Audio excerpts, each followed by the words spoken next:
3 World Cups, over 1,000 goals, billions of fans spanning generations. Across the globe, he is known simply by one title, the King. But look at sports today. We have state-of-the-art biomechanics, billion-dollar training facilities, and hyper-optimized academies. So why does a player from the mid-20th century still hold the absolute top position in the sport? To answer that, we have to establish his baseline. Edson Arantes do Nascimento was born into severe poverty in Brazil. Growing up, he had zero access to proper pitches or basic athletic resources. His family could not afford a leather football, let alone a pair of athletic cleats. He learned to control the ball in the dirt, playing completely barefoot. His equipment was scavenged, just old socks stuffed with scrap paper and string. Playing with an unpredictable, lopsided object on uneven terrain forced him to develop a hyper-reactive style of play. This severe deprivation forged a foundation of pure instinct and improvisation that no rigid, modern academy could ever mass-produce. That street-level instinct was tested on the global stage in 1958. At exactly 17 years old, he arrived at the World Cup in Sweden. He earned his place on the starting roster and immediately dictated the outcome.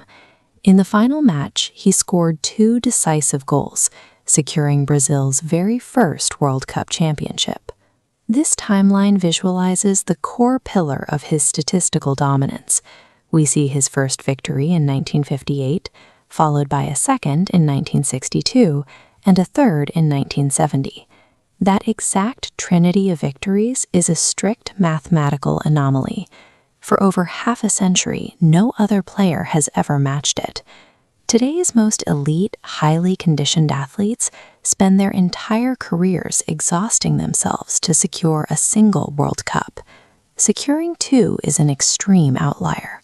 Winning 3 provides the undeniable hard data required to back up his permanent status at the top of the sport.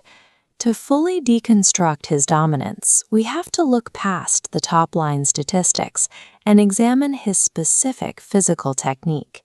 He took standard athletic maneuvers, close ball control, and rapid-fire dribbling, and pushed them far beyond basic drills, turning them into highly creative offensive weapons. The ultimate showcase of this physical creativity was his perfection of the overhead bicycle kick, a mid-air strike requiring absolute precision and acrobatic timing. By integrating these acrobatic, rhythmic strikes into competitive matches, he forced opposing teams to entirely rethink their defensive setups. Defenders suddenly had to anticipate vertical, highly unpredictable attacks. Prior to his arrival, the dominant European style of play was heavy, rigid, and physically taxing. He replaced that rigidity with a fluid, artistic expression of movement that the Globe quickly labeled the beautiful game. This specific stylistic invention earned him his second famous title, the magician of football. His royalty is deeply rooted in how he mechanically and aesthetically evolved the sport itself. Beyond the data and the technique lies the final tiller of his kingship, a massive cultural footprint operating far outside the boundaries of the pitch. This map illustrates that reach. His artistic play style and personal magnetism acted as a massive cultural draw, bringing in audiences from nations where football had little to no historical presence. He became the sport's original global ambassador. Through him, football bypassed political and linguistic barriers, becoming a truly universal, borderless language. Today, a specific physical relic embodies that standard of excellence.